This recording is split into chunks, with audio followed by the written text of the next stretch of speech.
and we'll start, right? We'll start with an introduction. Thank you for coming. If you're on the call, I appreciate it. Um, Once again, my name is L. Jermaine Russell, and this is a Stock Talk Sunday. So every Sunday, do a little walkthrough over not just what's in the earnings, what's coming up on the earnings, but what happened in the previous week, so that we can be prepared for anything else that might be coming up after that. Because history repeats, and when we have history repeating itself, it's easier to kind of identify what's happening in the future. Because without that, we wouldn't really have an idea. The history is definitely a big indicator for what can happen in the future. So with that being said, we're looking at, like I said, we're looking at a couple of objectives for the upcoming week. Some of the objectives that we will look at will be some of the objectives that we're looking at is looking at some of the past week's trades. I know that we had some trades last week that that we probably weren't too confident in. I know I was holding CLSK. I'm going to go over that one because I think there was a lot of lessons in there as far as a past trade. And that SAVA, which also has lessons in it as well. So I'll go over those as those are my two losing trades of the week. And then I'll go over pretty much my winning trade that took over whatever losses that I made from SAVA and CLSK. So like I said, I'll go over that. Then we'll go over earnings. We'll go over what stocks in earnings that are available, and maybe that's on the earnings calendar because it looks kind of not as big as the previous weeks for earnings have been, but there's still some names on there that are referring to, like, homes and mortgages and stuff like that. So that would be good to go over go over earnings. And then I want to practice on the on-demand section of TD Ameritrade. It seems like they have everything up and running. So some of even my price points will be on the chart, so you'll be able to see where I bought in and bought out, and then we'll be able to actually use the on-demand section, so we can use the pass and use the strategy to see where we can get in and get out for profits on stock movement. And like always, I repeat the same thing not over and over again, but pretty much the same every week, where I just go over some of the similar things because these themes are very similar. So when I repeat it, it's not just because I want to sound like a broken record, but it is to hopefully ingrain all of the mentality into your trading. So when you're looking to buy and sell, you can identify it because you've heard it more than once. But like last week, I referred to this page, and I want to stick to it, where in Think and Grow Rich, Napoleon Hill, who did interviews over, I think it was 37 billionaires at the time. And through all of his interviews, the biggest thing that he said, well, one of the biggest things that he said in this very first chapter was that fortune gravitates to men and women whose minds have been prepared to attract them, just as surely as water gravitates to the ocean. So you know that the market is full of stocks. The market is always going to be some type of stock that's running. So there's no deficit of finding, a trade in the stock market, right? So really start thinking on an abundance level, that you have everything that you need especially after, this review. You will have everything that you need in order to gravitate or even attract these potential plays, these big winners, so that you can continue to grow your account. And once again, the ODA loop. ODA loop, like I said, observe, orient, decide, act, is one of those mechanisms that businesses use when they're trying to understand a new direction for their business. Now, it's the same thing that you can apply in the stock market when you're trying to take, looking at old charts, looking at old information, and orienting yourself with that new information, taking in everything from the market, whether it's Jay Powell, Janet Yellen, President Biden, you know, anyone of our elected officials or anything that the company is saying, anything that the earnings is saying, anything that the industry is saying, whatever the NASDAQ, the Dow, you're taking in all that information and you're trying to make a decision. You want to make a hypothesis, a if then statement. If the price goes to here, then I buy here or I stop out here, you know, so that you have your thesis on what you think that could happen. And then you put it to action, you put it to act upon to see if your hypothesis did work. And then that's where you'll see your profitability, right? Or you cutting your loss quickly, which is also just as important because you have to stay in the game. Cutting your losses is very important. So I did a scanning screener, really about an hour and a half ago, literally an hour and a half ago. If you look right here, 5:39.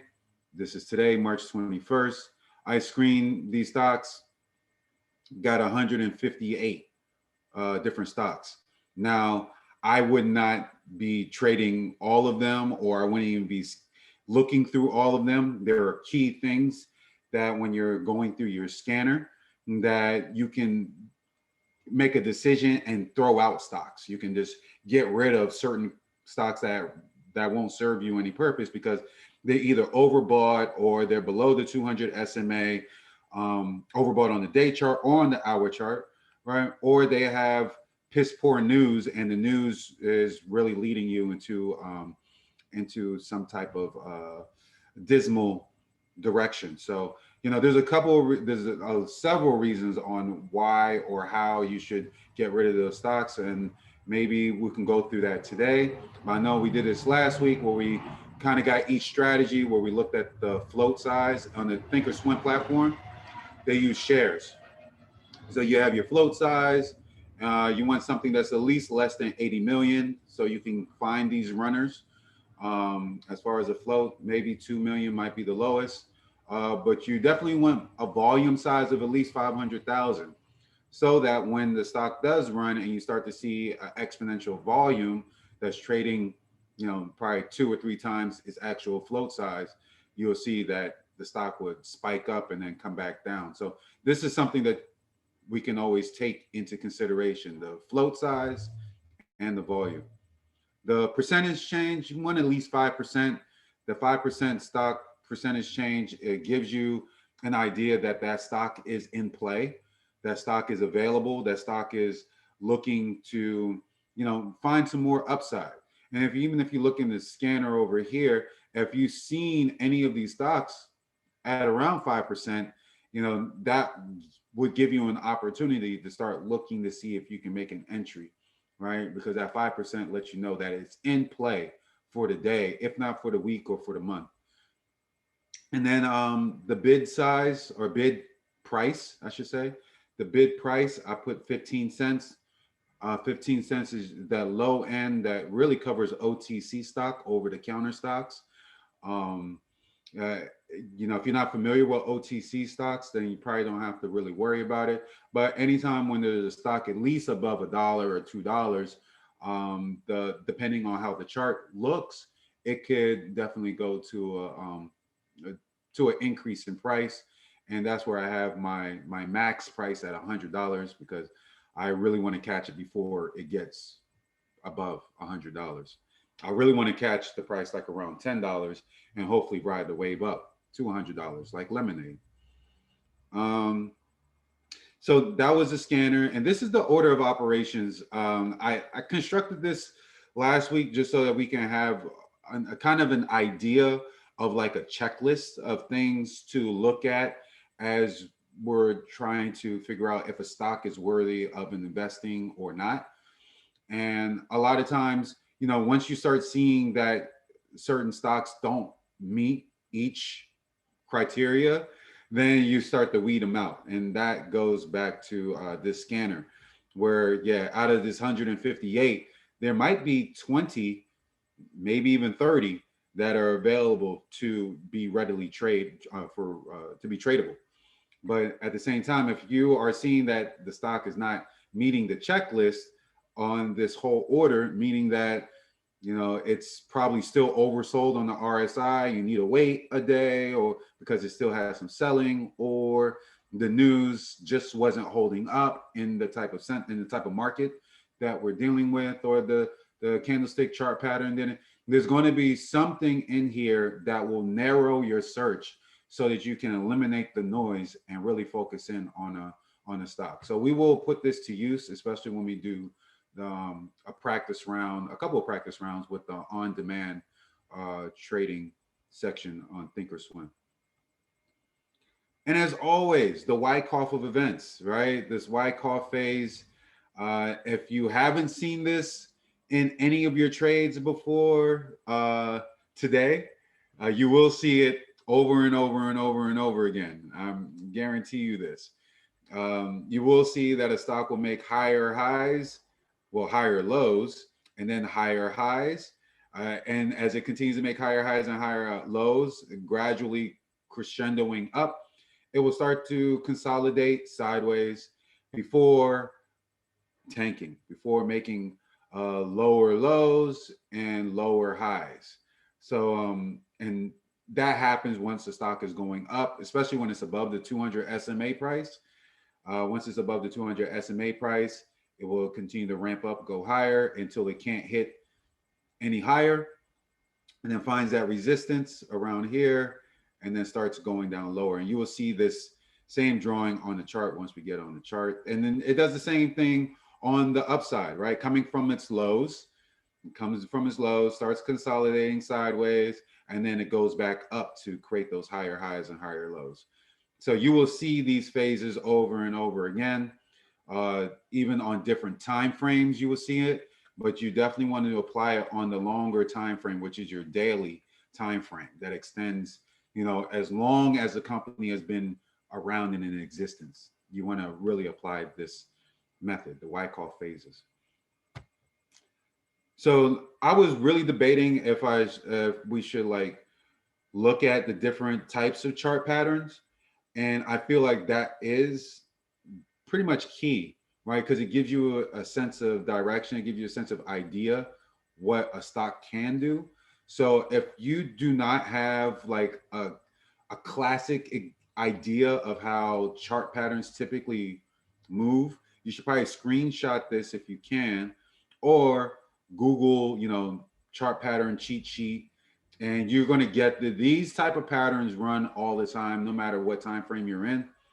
You will see this double top. You'll see a double top where it'll make double top right here. You will see it on the bottom end where it makes a double bottom, right? And these will all look like Wyckoff phases in some way, shape, or form, right? But they just have a different pattern when they do it.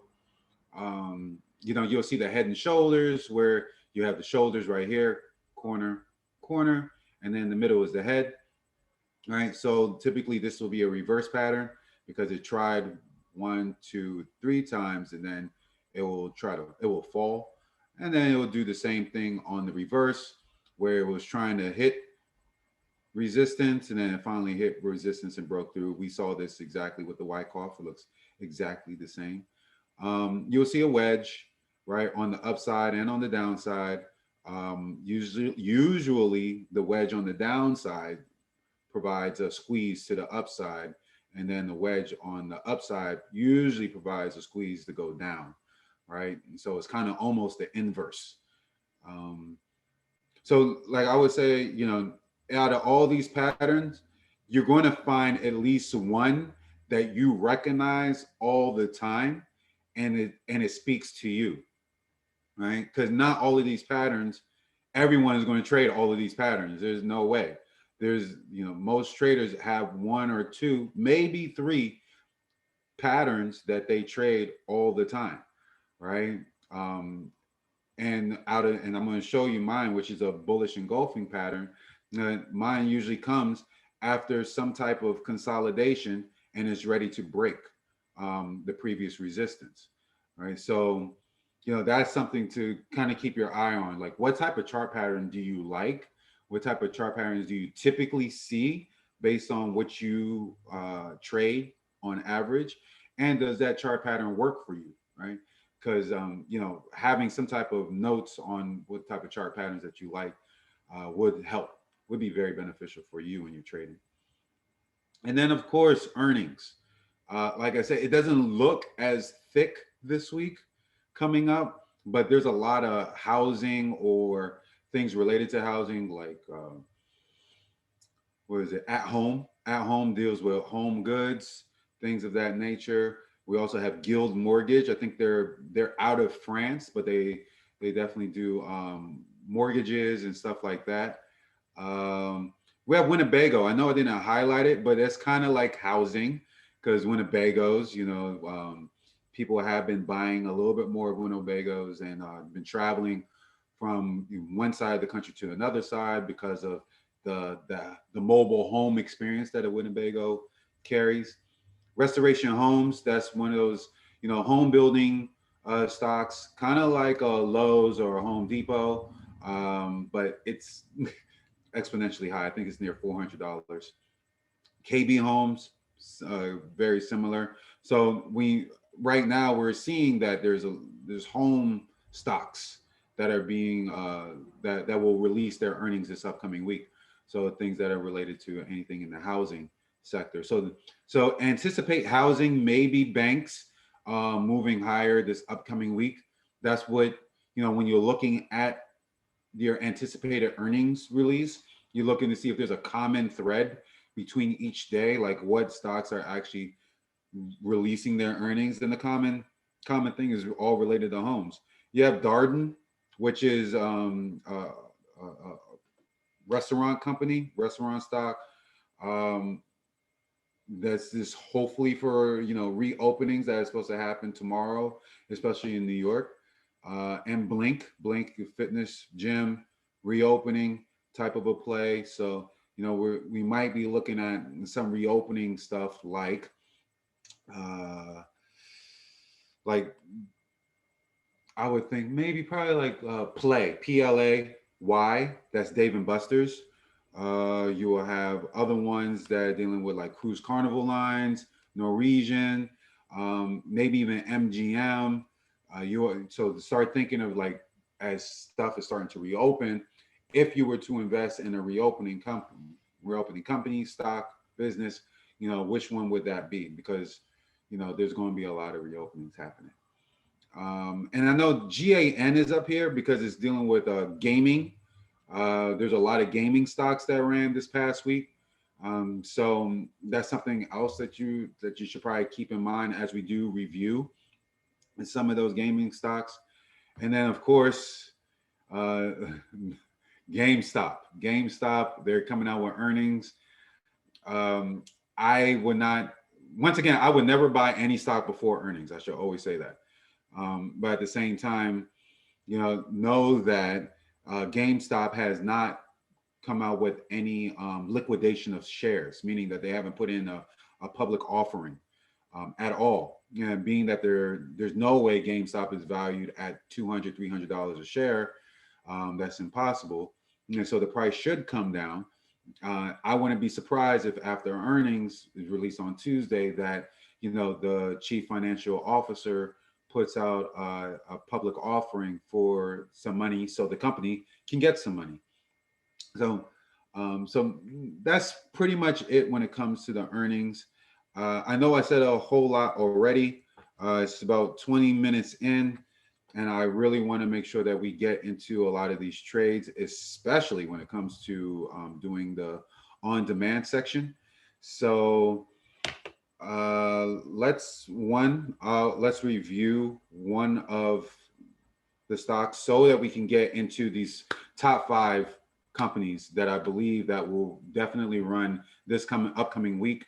I don't know if it will run tomorrow, but I know that it will definitely run this week. So I'm looking at, first and foremost, SAVA.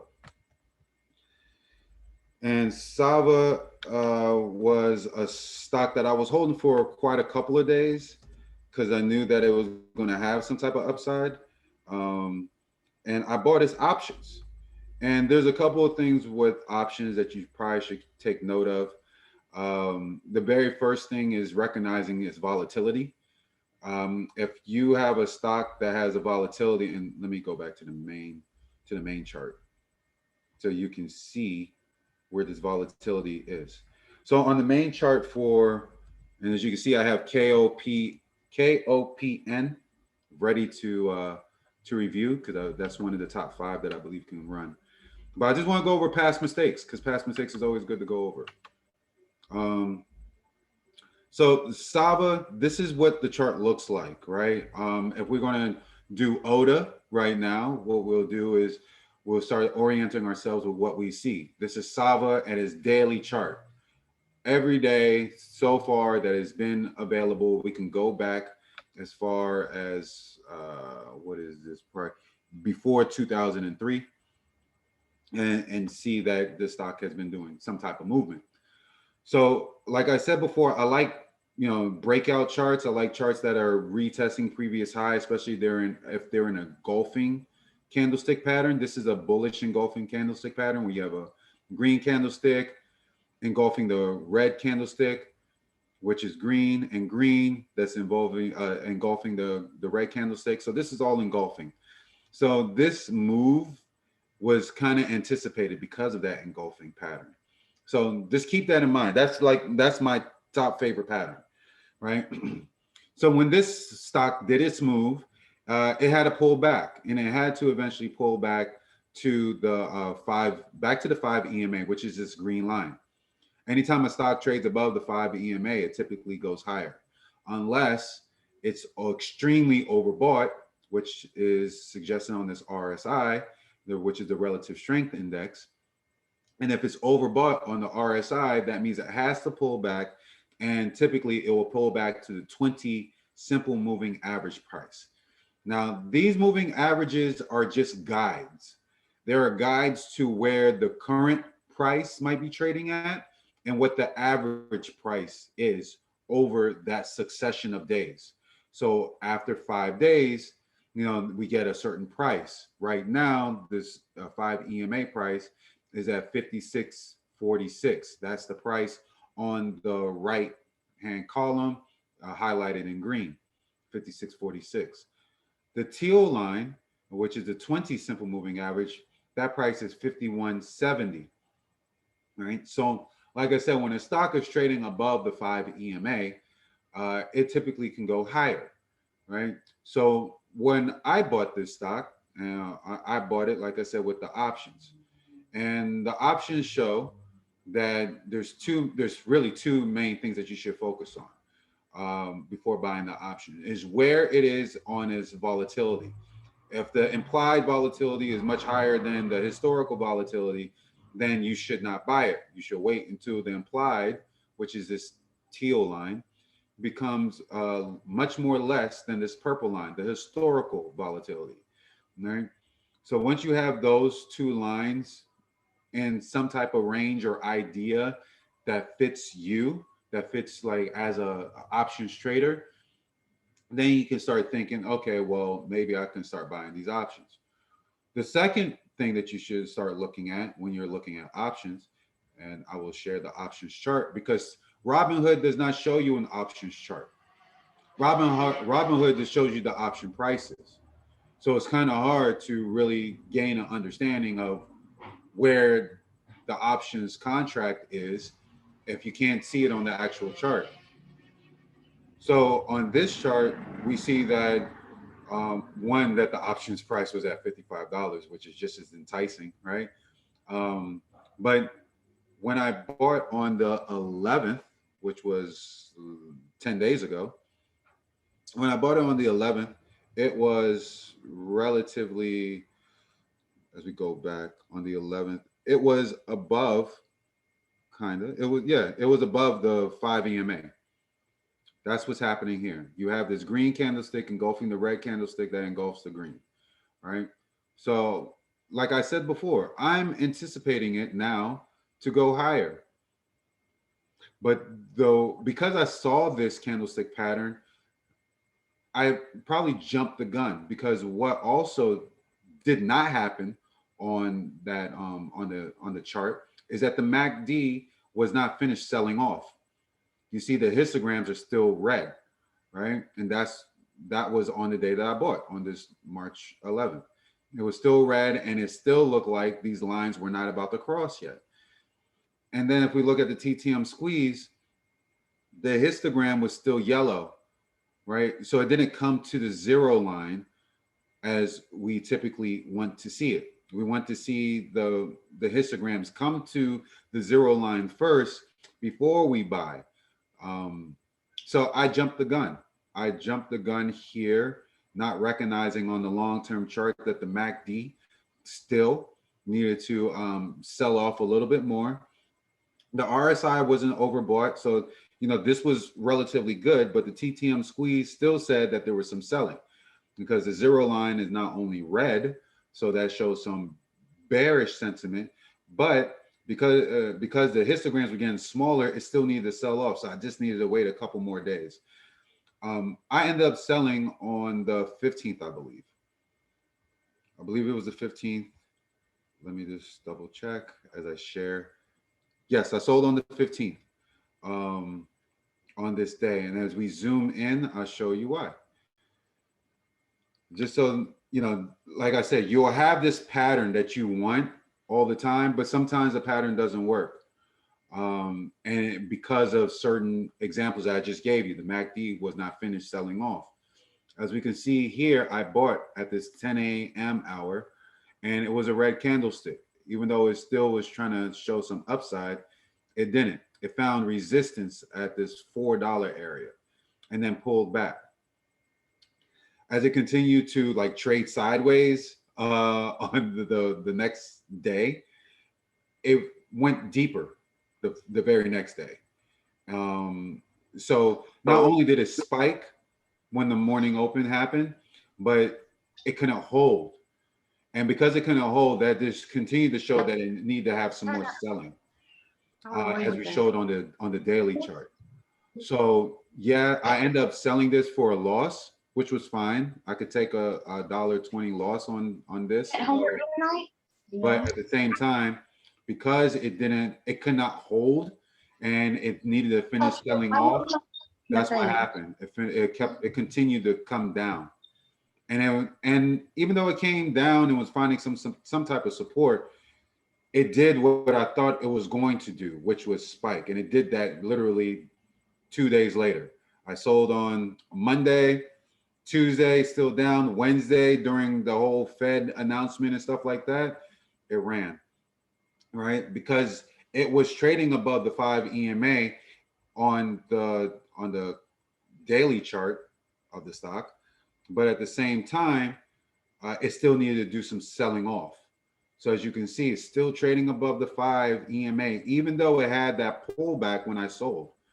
Still trading above the 5. And then this is where it had a strong day, where it went into the 60s.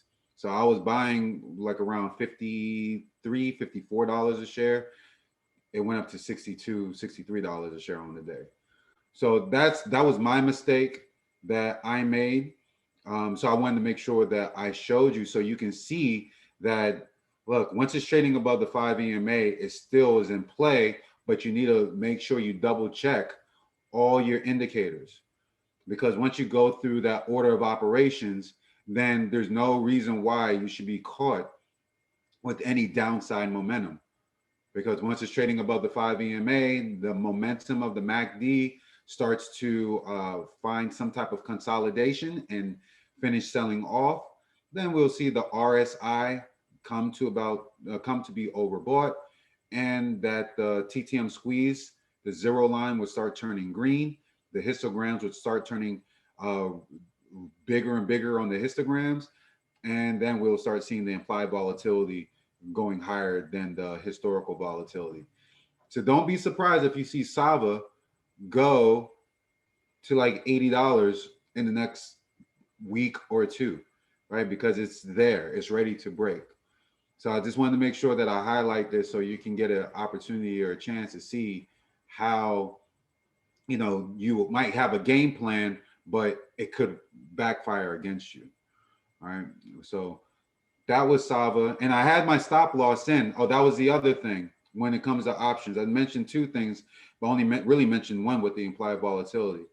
So when it comes to options on any stock, if you see that the spread between the bid and the ask is as wide as it is with SAVA, because this is pretty wide. This is actually very wide. It's a dollar, oh no, $2.10. That is going to limit your ability of getting a good options contract price, because you will have a bad contract price by trying to buy in at the ask. If you see a spread this wide, don't deal with it. That was my second mistake, right? So in the book, they said the 4 common mistakes that option traders make. I did it with this one. This was mistake number 4, buying a contract that has a wide bid and ask. You don't want that. VUZI had that. VUZI had a smaller bid ask spread size. And that's why I ended up buying VUZI and really got all of my gains back and then some off of this loss, after this loss. So that's SAVA. That was my mistake for the week. So with that being said, does anyone have any questions? I know I want to start getting into really the stocks for the week, or any stocks that you traded during the week and you were uncertain on what happened or why it moved the way that it did. So let's start bringing it to the table so we can talk about it.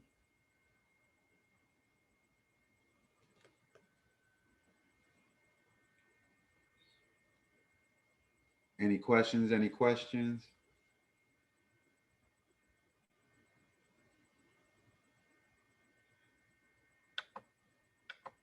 All right. So since there's no questions, I let's start looking at some of these stocks, right? I have quite a couple that I think that will do very well this upcoming week. I'm holding 2. The ones that I'm holding are MOGO, which is a fintech company, and BGFV, which is a retail company. These are both part of my typical trading chart pattern, where it's testing the resistance. $17 is the resistance here. MOGO is breaking out to an all-time high. It's engulfing here. All of this is engulfing, essentially. Same thing with BGFV. There's a lot of engulfing happening here. So I'm anticipating that it will break the go higher. I did buy option contracts in these as well. And BGFV I've been holding since Tuesday, I believe, maybe Wednesday, but I've been holding this for a couple of days. So I've been waiting for it just to continue to find some upside. So I guess, those are the ones that I'm holding. So let's go straight into the one that was requested, which was KOPN. KOPN, let's just start breaking it down off after all the things that was shared already, right? So we go back to this, operation order of operations, and we're looking at what is doing what and how, we're looking at, okay, the very first thing, 5% on the day. So because it's 5% on the day, we want to make sure that every other time frame matches up, right? So this is a very strong candlestick. It traded 9.3 million on the day. The past day, it was trading 4.3 million. Before that, 3.3 million. And then before that, it was trading in the 3s and the 4s and the 5s, 5, 6, 13. So this day was 13 on this day. I don't know why, right? This is really my first time looking at it after seeing that it went up on Friday.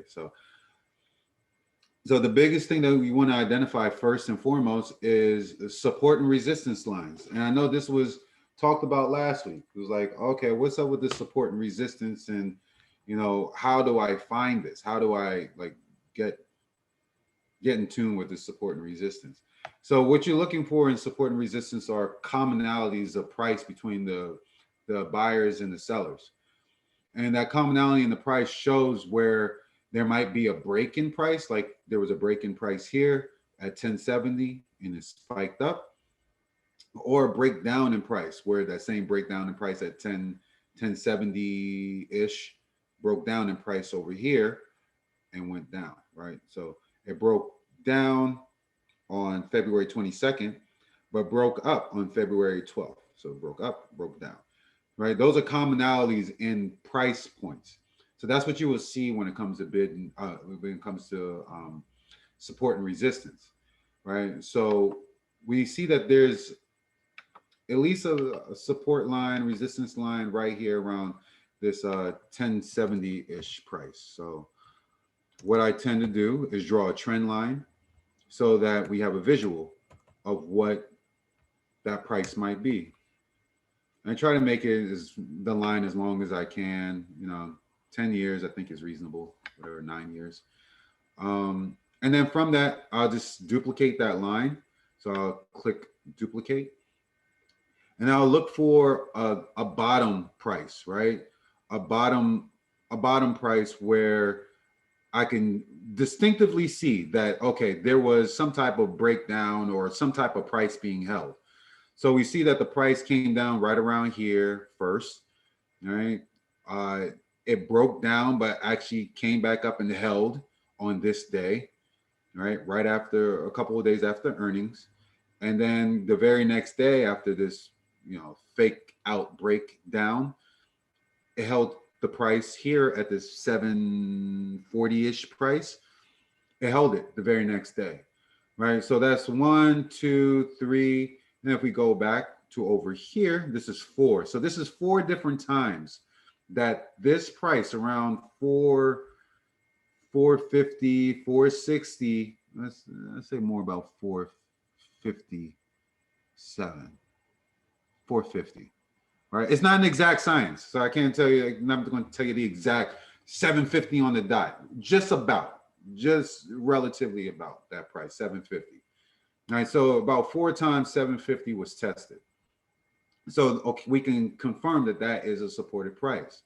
Now, do I believe that this stock can go all the way down to 750? No, but to give yourself an idea, let's say that they did come out with some type of bad news, right? And we're going to break this all down. We're going to break this all the way down. Say they came out with bad news, and that bad news said that they were going to sell their shares into the open market and at $5 or $7.50. So we have an idea that it can come down to $7.50, which is right here. This is our risk line, right? This is where we identify where our bottom side risk would be. But it also held support right around here at this 920-ish area. So we see 920 on these 2 days. We keep on going. If we keep on going, we'll see that 920-ish was held right around here too. 920 on these days. And then kind of sort of like right around here too, where it kind of broke down and then broke down, but it came back on this green candlestick day. And then the same thing here, right? This 920.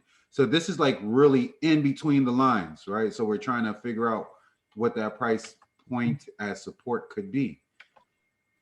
So we duplicate that line and then we see, okay, well, that price point was held a couple of times. So we can roughly say that 920-ish would be support.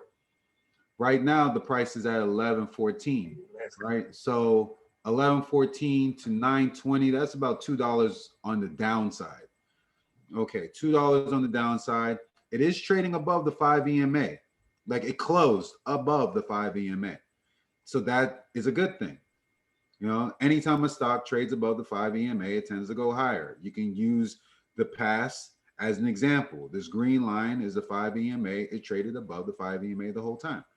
Now, every time when it not just traded, but closed, when because this the candlestick on the daily chart, anytime it closes above the 5 EMA, it will go higher, right? Until it can't. And we can use the other indicators to confirm that it couldn't. So now we're looking for, all right, it's testing resistance, or it broke resistance at about 1070. So we want to see where it can go on the upside. So we're looking at now the next resistance area. It'll be about this 1260, maybe 1258 area. So we can see that as the next resistance up. All right. So now we're thinking that is about $1.60. That's about $1.60 on upside price. Now, if you know anything about risk reward, you always want your risk to be lower than your reward. So right now, we said that our risk was around 924, and the closing price was about 1114. So that's almost $2 of downside that we're risking in anticipation to get about $1.50 upside. So it's not even really 1-to-1 right now. Right? We're not even seeing 1-to-1 ratio yet. So this is where we go into the smaller time frames, where we're going to the hour time frame. And on the hour time frame, we see that not only it is reflecting. Not only did it, like, okay, so one is this whole Wyckoff method. Remember, we talked about the Wyckoff and the 200 SMA. The red line is the 200 SMA price. Anytime a stock is trading above that red line, it's bullish. Anytime it's trading below that red line, it's bearish. So it made a new high. It pulled back below the 200 SMA. Anytime a stock makes a new high, anticipating it coming to the 200 SMA price before trying to buy back in. Always look at that, like where it is in relation to the 200 SMA price, because that's your downside risk. Once it starts trading below the 200 SMA and starts consolidating towards the 200 SMA with the other moving averages, meaning all moving averages. So all moving averages converge. This is a bullish sentiment, right? On the upside. It's the same thing going down. If all the moving averages come together going down, best believe it's going to continue to come down. It might try to retest the 200 SMA on the upside, but it's going to come down until all three moving averages can come together, particularly if the 5 EMA and the 20 SMA are both over the 200 SMA without being overbought. That's a lot. I'm going to say that again because I saw this many times this past week, especially with AMC. Anytime that a stock is trading below the 200 SMA and only the 5 EMA price comes above the 200 SMA, anticipate that price not only pulling back, but pulling back to the 20 SMA price. And until both moving averages come above the 200 SMA price, then you will start to see some upside. But both moving averages have to be above the 200 SMA price for it to confirm the bullish case, because that's a strong indicator for now upside. Does anybody have any questions so far? Let me flash it.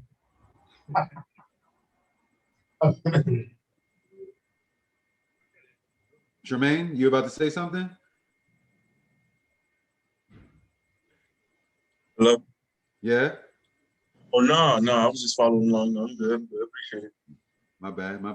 Just want to make sure. Now, I just don't want to make. I want to make sure that everyone's understanding, because I know it can be a mouthful, to say the least. Do you mind just repeating that one more time? Absolutely. Please? Absolutely. So at any time frame, and we're going to look at Pfizer, because Pfizer is actually kind of doing the same thing. That's why I haven't bought it yet. But when you have the moving averages, the 5 EMA and the 20 SMA, when they both cross above the 200 SMA price, then your bull case is confirmed. That means that it has left the selling off portion of price action and is going into the buying section of price action. if the 20 SMA is still below the 200 SMA price, but only the 5 EMA is above the SMA price, then anticipate that price pulling back to at least the 20 SMA price, because the 20 SMA price is still below the 200 SMA. You don't see it on this example. Maybe you might see it on this example. So basically, in order for it to be completely bullish, you want to see the 5 and the 20 EMA over the 200, correct? Correct. Correct. And FLGT, which is a genetics company, they were having this same type of issue where the 5 EMA over here, it crossed over the 200 SMA price.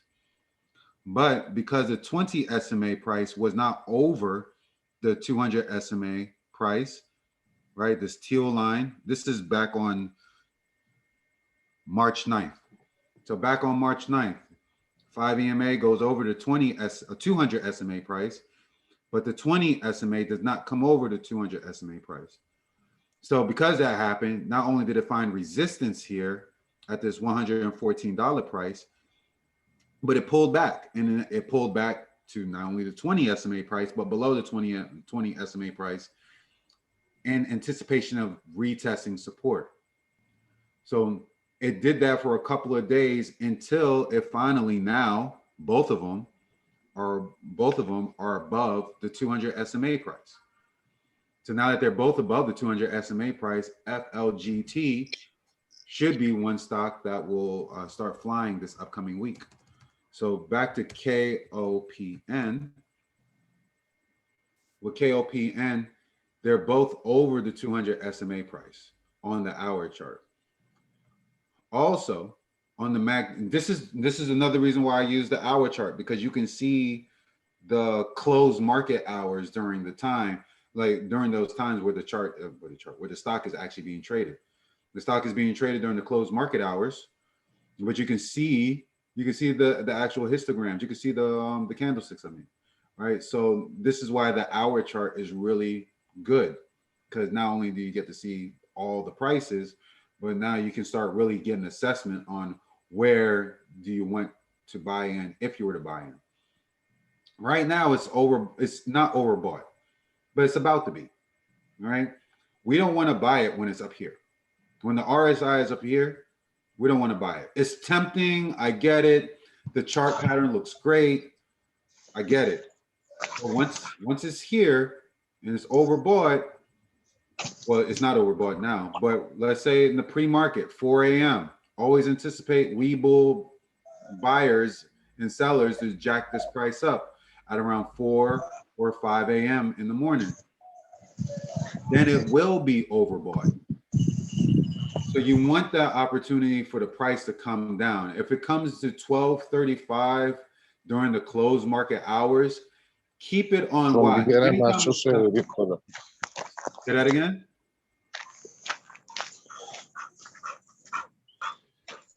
So anytime a stock is overbought on the hour time frame, just make sure that you are looking at where it is on the RSI, because the MACD is signaling that there's nothing but upside. It's going to move. It's going to go up. Like that part, the TTM squeeze says it's going to go up. Everything's suggesting that it's going to go up, but it's what time will it go up? If it starts going up during the pre-market hours, then you're going to have to anticipate when the pullback will be, because there will be a pullback, right? The market moves in a wave. If you haven't recognized it here with the RSI, let the RSI tell you the wave is there, right? And when the wave is there, you always want to buy on the oversold sign, right? Anytime when it's oversold, that's a good time to start looking at buying. That's a good time of lining up your indicators to see if it suggests that you should buy. Once the MACD crosses like it did here on the hour chart back on March 17th, that shows that there's a shift in momentum, right? This is another thing. When you see a stock that's trading above the zero line on the MACD, and it's trading sideways, and then it finally starts breaking down and goes below the 0 line, and then you start seeing the RSI being oversold. This is when you should start looking at entering. Not now, right? This is not the best, I wouldn't say the best time. I can't say it's the best time. It is an opportunity to start getting in because it's showing you a change in momentum here with the MACD. The RSI is also telling you that it's finished overselling.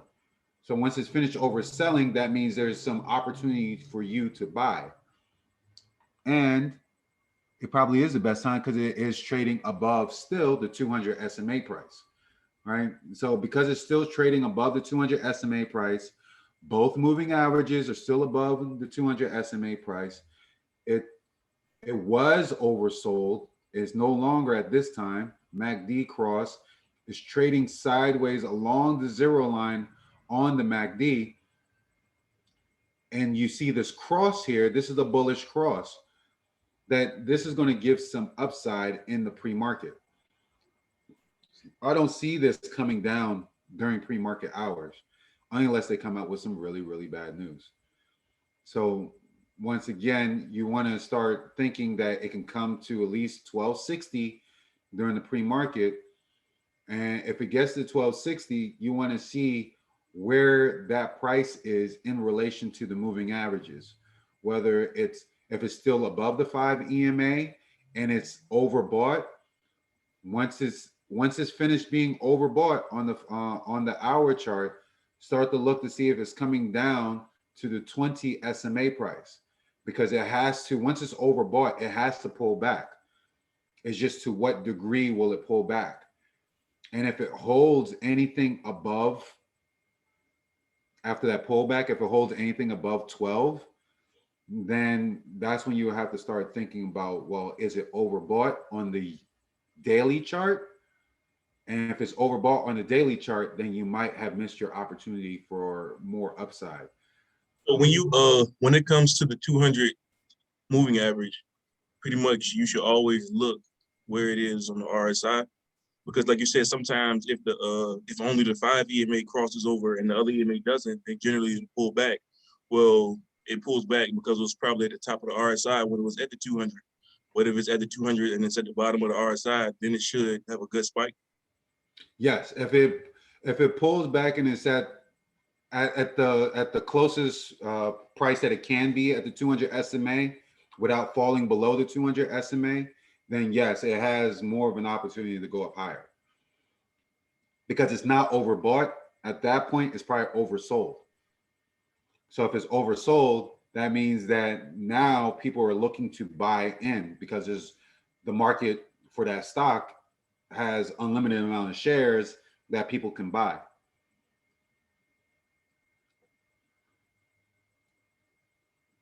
And with KOPN, I'm not going to say that 1250 or anything in the mid to low 12s is a target price. So what is it? Huh? Oh my bad. What on the MACD does it have to signal for you to signal a buy? Are you waiting for the cross? Yes, I typically wait for a cross. Like here, if I saw this on Friday, I would have bought this because it's not overbought on the RSI. It's like really just above that 50. Anytime you're not sure if a stock is going to be, if it's going to reverse on you or not. Once it starts trading towards the 50, like it's at 45, and when I say 50, I'm talking about the RSI number here. So let's say it's around 45 or so, 45, 46. That would be a good time to start thinking like maybe it can trade a little bit closer to 50, because if it can get to 50, then it can definitely get to 70, which is overbought, and then possibly even higher. But this pattern altogether, I feel that it probably will gap up tomorrow, which is why I wouldn't chase it off the bat, because one, I don't want to chase, but two, that downside risk What I've noticed also on stocks that have like a strong green candlestick is that sometimes the very next day it will have a red day, kind of like SAVA, right? SAVA had a strong green candlestick, and then the next day it had a red day, and the next day it had a red day before it made a strong green move. So sometimes you will have these stocks that have a strong green day, and then the very next day it will test resistance, doesn't break it, then trade right around its resistance price. So around 1070, 1060-ish, 1080, it might start trading before it starts getting another ramp up to retest its previous high. So I wish I could give you a more clearer price point on KOPN, but essentially, if we look at it here, this range here, it's $1. It's $1.30. Not $1.30. $1 actually. $1 range in price. So if the moving averages were closer, let's say the 5 EMA and the 20 SMA were a little bit closer, then I can see a reasonable price, because you always want to risk downside, and that 20 SMA price gives you an idea of where downside risks can be. So that's something that you want to take into account. If it makes that high going to 1260 and it pulls back to the 5 EMA, which is right now at $11, does it start trading below $11? And if it starts trading below this 5 EMA price, meaning that on the time frame, this is an hour time frame. So on the hour time frame, it trades below the 5 EMA price. On that same time frame, it wants to test the 20 SMA price. And remember, these moving averages are going to change when the market opens. So these numbers aren't going to be the same. But as I would say, downside risk, 1030 is the most immediate downside risk. But right after that, it's 920, 930-ish. That's where our support line is. That was the support lines that we drew in from the very beginning. Let's see what the news say. What does the news, all right, so Keisha, I believe that you were the one that was thinking about jumping into this play. So did you follow any of the news at all and see what it had to say about the stock? No, I didn't go to the news. I know that it spiked up a while, maybe about a week, 2 weeks ago or so. Yeah. And then that picture that I showed you was kind of in a chat that I'm in. And I don't know what precipitated the momentum on Friday. So no, I didn't research that. So yeah, it did jump 2 weeks ago, or roughly 2 weeks ago.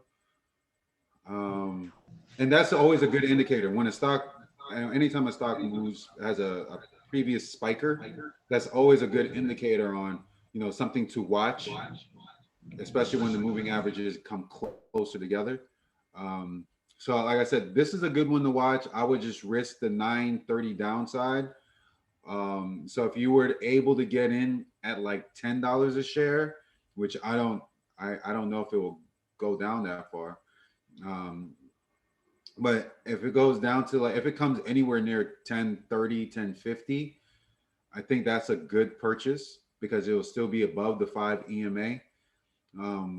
But like I said, I feel that it could start moving in the pre-market hours closer to 1250. And then from there, maybe if the market sentiment is strong on Monday, which it should be, then it will retest the previous highs at the $13, $14 area. So I got a quick question. Yes. On mutual stream. If the stock moves below the 5-day moving average, does that mean it'll be very bearish? Yeah, typically that's what the indicator would mean. That once it starts trading below the 5 EMA on any time frame, Once it starts trading below the 5 EMA, the next price that it's going to test is the 20 SMA price.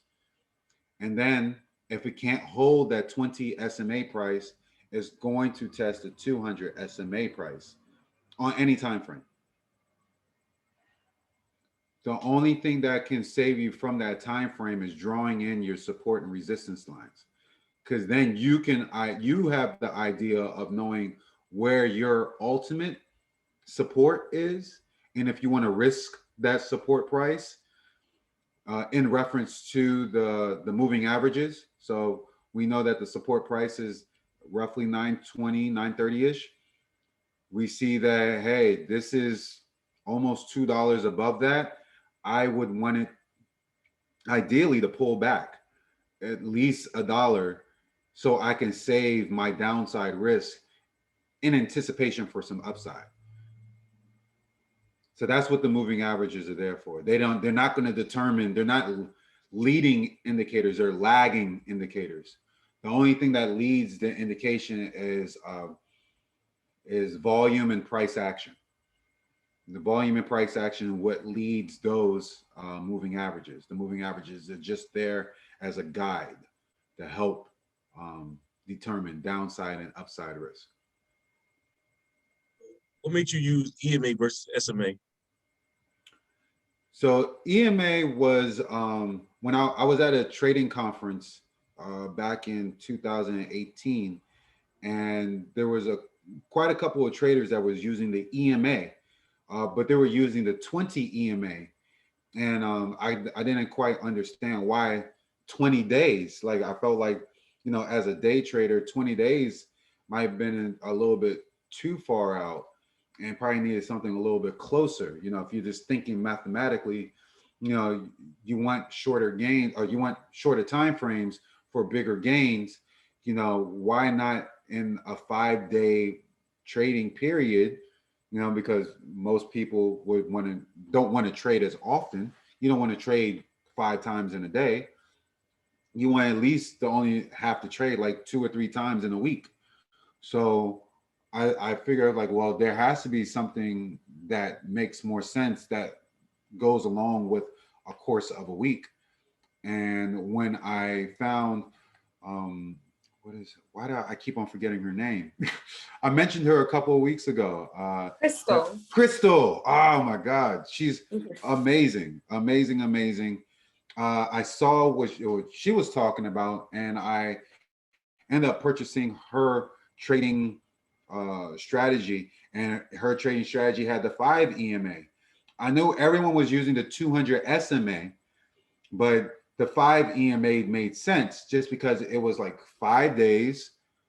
I don't want to be trading in and out every day, and I want that EMA price to be an exponential, meaning that, you know, if it trades above this EMA price, then I typically don't have to worry about it for the next couple of days, only unless it's overbought on the day that it is, you know, trading above the 5 EMA. So that's how I end up coming in terms with the 5 EMA price. Okay, so would it behave differently along the 5 EMA if it was a simple moving average versus exponential? You know, I tried the like, I'll show it to you. I see you got 5 exponential moving average, then you have 20 simple moving average and 200 simple. Why'd you go simple versus exponential? So Crystal uses also the 20 and the 200 SMA. The 200 SMA price, specifically when I was trying to narrow in on my own strategy and trying to figure it out, the biggest indicator that I keep on harping on was when the stock is trading above the 200 SMA price is bearish, bullish. And if it's trading below, it's bearish. That's called the golden cross. So when I was doing some reading, and you can find this on Investopedia and stuff like that, you'll see a golden cross where you'll have any of these simple moving averages cross above the 200 SMA price. If it does it on the upside, it is a bullish indicator. If it does it on the downside, it's a bearish indicator. So that's how I that's how I end up still sticking with the 200 SMA price.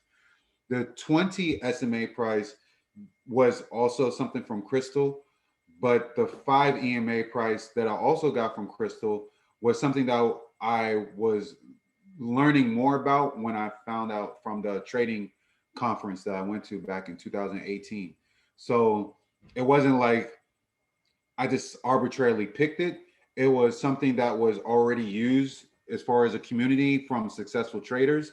And I said, well, if they're using it, then there must be some reason to it. So I should figure out how does it work and how do I use it.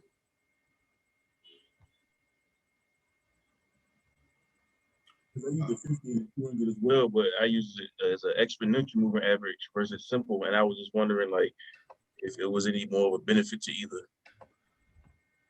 Mine's an EMA versus SMA. I cannot say 100% that there is, but let's look at it right now. Edits. No, let me do load. Because as you will see here, before I had a couple. Was it this one? I think it was this one. So before I was using this moving average, this was just the 20 exponential moving average, right? So everything was trading above the 20 SMA right here, or SMA, 20 EMA, so sorry. And then this was the 100 exponential moving average. So if we're looking at the 100, we're looking at the 20. If we compare that to the 5 EMA from before, it was, no, sorry. This was, now this one is the 50, the 100, and the 200 EMAs. So these are all EMAs, these moving averages. And you can see even with the EMAs, once the stock started trading above the 20, it just continued to go exponentially higher. Right, because there's crosses with those other ones too, like the 50 and the 200 across, and that'll be another one as well. Yeah, so it crossed like back here, like, well, all of them. It seemed like over here somewhere. Oh, this is the VWAP, sorry. So this is the VWAP. And I don't want to confuse with more moving averages and stuff like that, but I'm just giving an example of other exponential moving averages and how they relate to the same stock. Let me go to, I had that one, we went to that one. I think this is the one that we're using currently. So as it's trading a little bit closer to the 5 EMA, you can still get a sense that it's still trading above the 5 EMA, right? As opposed to the 20 EMA, where it was the stock price would close exponentially higher than the 20 SMA, but you wouldn't know if and when it was going to pull back, like where it would pull back. And this is all overbought, but you still wouldn't have been able to clearly see that. Let me go back so you can kind of see, right? Because it's trading above the 20 EMA. It's like, okay, well, you're high, but where are you pulling back? So with the 5 EMA, it gave me a sense that, okay, it's trading along the 5 EMA. It's still trading, it closes above the 5 EMA. The minute it starts trading below the 5 EMA, then I can anticipate more downside. And with that downside, I can anticipate it going to the 20 SMA price. So hopefully that answers the question, because it's, you know, with all the exponentials, it's like, yeah, these stocks can get overbought off the exponential, but you still don't know when it's going to pull back, because it has to pull back. And even with these exponential moving averages, yeah, it held support and it's still trading above the 20 SMA price. But let's say that you were in it from back here and you didn't know that you could have sold it up here because it's extremely overbought, or over here because it's extremely overbought. You know, you probably would still be holding it to about right here. So that would have cut your profits in half, right? Because it went from the 2s to the 13s or 14s, and then came back down to 7. So now you have a $5 win as opposed to a $12 win. All right. So trying to narrow in and really make the moving averages a little bit tighter gives an idea of where that price that you should sell at or buy in at, puts it more into perspective. At least for me, you know, some people love the exponential moving averages and they're like, this is amazing. You know, it's trading, as long as it's trading above the 20 EMA, I don't have to worry, which is great. But after a while, this wasn't working for me because I was waiting for it to come, you know, when is it coming back down? It's too high. So it just didn't work. It just didn't work for me. If you had MicroStrategy just to see what you thought about it. Yeah, that was MicroStrategy was MS. ER, I believe. Yeah, I feel like they about to have a huge run. Yeah. So with MicroStrategy, which also should go up higher, we see that it finally came down to the 200, well, to the 20 exponential moving average, and it pulled back a little bit to the 100. Right. This, you know, now that, you know, with a little bit more indicators, you can kind of tell like, okay, the MACD is suggesting that it's pulling back and it should consolidate. We use our Wyckoff method and we see that it ran up already. So it needed to pull back, higher highs, higher lows to lower lows and lower highs. So we using that and we see that it's starting to consolidate now. So now we're in this consolidation phase where MicroStrategy should break out above 820. Yeah, I see there's a gap right there. If you look, yeah, it left a gap across and there was like a resistance point for it, like straight across through there. Yeah, there's a gap. Yeah, you're referring to this gap, this filling the gap between 870 and 800. Right, and if you go to the left a little more, it's like another gap over there. You're just right, yeah, right over there, like a little higher, like in that space right there somewhere. Yep. I'm going to take this strategy off because it's confusing me and I don't want to be confused. Yeah, I was wondering, like, is there a TTM squeeze on there?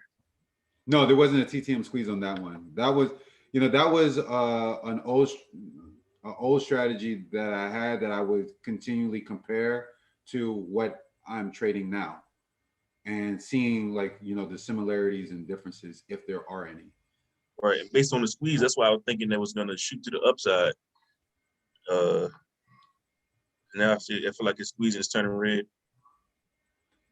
Yeah, I think it's even though it's turning red, the histogram is still coming towards that zero line. So, you know, tomorrow, you know, you can get a histogram that's actually like either a dark blue or a light blue tomorrow. Right, so it should be up because it moves so much. So if it's light blue tomorrow, it should be up like $40 or something. Yeah, it should be up like, well, let's look on the hour chart. Because the daily chart shows that there's, oh yeah. So as you can tell, like both moving averages are above the 200 SMA now. And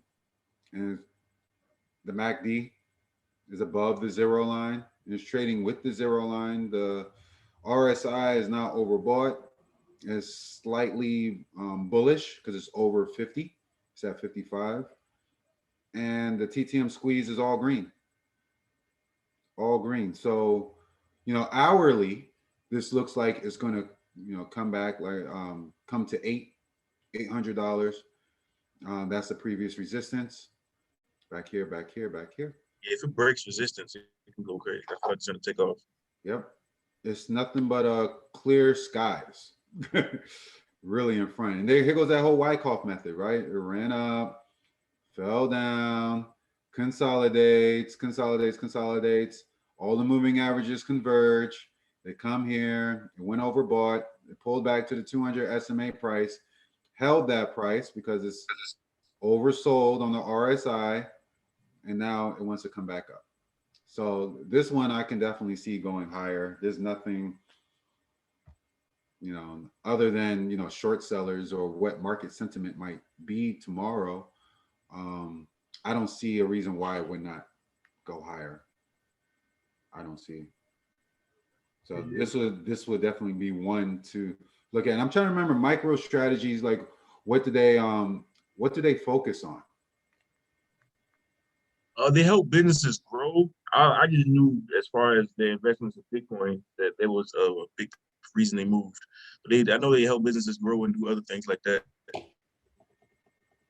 Cause yeah, this seems like it has a whole lot of upside ready to go. Like ready to go. But Right, you see how fast it took off. Say that again. I was saying you see how fast it took off since last year, in the past 6 months. And but I was gonna ask, what does the implied volatility and stuff tell you? Because I'm not too familiar with how that works. Yeah, this, like you're right. Like this whole at the end of last year, going to this year, just like went crazy. As far as the implied volatility on the daily chart is showing that it's a little high, right? It's up there with the historical. So personally, I would want, if I were to buy options in this, I would want the implied volatility to be a lot lower than the historical. However, when we start going into the hour chart, we see that the implied volatility is lower than the historical. So maybe on the hour, based on the hour, it seems very reasonable to get an option contract. Day And trading. even on, Yeah, I was looking at it on the 5-minute. say that again. Like a great setup. Yeah, I had checked it out on the 5-minute chart. It was like a great setup. I see you the 2-minute. Yeah, I only use the 2 minute so I can get more days out of it. Because if I use it for 1 minute, I don't get that many days. So it just helps me just to see more than 1 or 2 days. Okay. But I know that people use the 5-minute chart though to see if there is a change in price. So if it goes from like red to green on the candlestick, people do tend Right. to. Yeah, that's what I was using. I drew on the 5-minute chart. I felt that it was set up to make a good takeoff. I felt like it was maybe be up in the pre-market. Because normally it was crossing back and forth across the 200 EMA for the past few days, and then didn't do it and came back and retested it. So I feel like it's gonna take off. Well, it looks like it still has some upside. So I don't think that you'll be wrong in this at all. I think that you will have this as a good position. I believe that you were playing this during the week, so now you know its movements right now. But I think you're trying to apply some options to it, correct? Right. Yeah, I did a few options called during the week because on the hourly or the daily, I thought it was gonna cross and it was gonna go above the 5 EMA and eventually run up to the upside. So I was anticipating that. It's more of a longer call, but I was just doing a few short trades here and there. So, but I did plan on getting back in tomorrow trying to do some options. Yeah, that one definitely has some upside. As far as KOPN is concerned, as I like looking, I don't want to get too far off. It is a low float, well, relatively low with 69 million, and the short float is about 3%, which is good. The average volume, this trading like twice its average volume, which is good. That means that there's something going on behind the scenes. So these are just little things when it comes to I think they're a headset type of a company. Actually, let's scroll down. Invents, develops, manufactures, and sells components, sub-assemblies, and head-worn and handheld systems in the United States, Asia Pacific, Europe, and internationally. So we're seeing some of these headsets, especially if they have like these backlights and the optical lenses, all the special specifications, it has become a good commodity during all this lockdown. As always, you know, when there's a lot of insider selling, I don't know what's going on.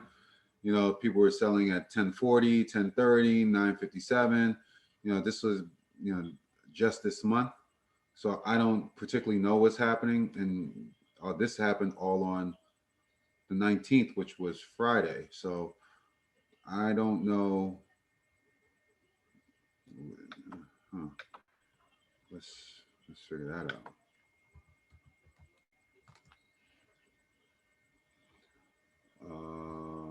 Cause I know MicroStrategy is a good company. I'm not even really concerned with MicroStrategy. I could see that one going back to 1300 and maybe at the same prices as Chipotle, because I think Chipotle is near 1500. Oops, I think I put in the wrong place. Company filings. And right here, KOPN.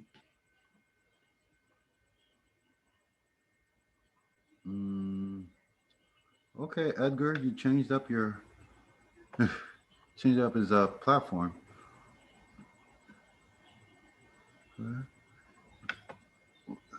You have March 11th, 8K. That's March 11th. What are you saying in here? March 10th. You re-elected some members for the board. Did any of them take any shares in? Doesn't seem like it.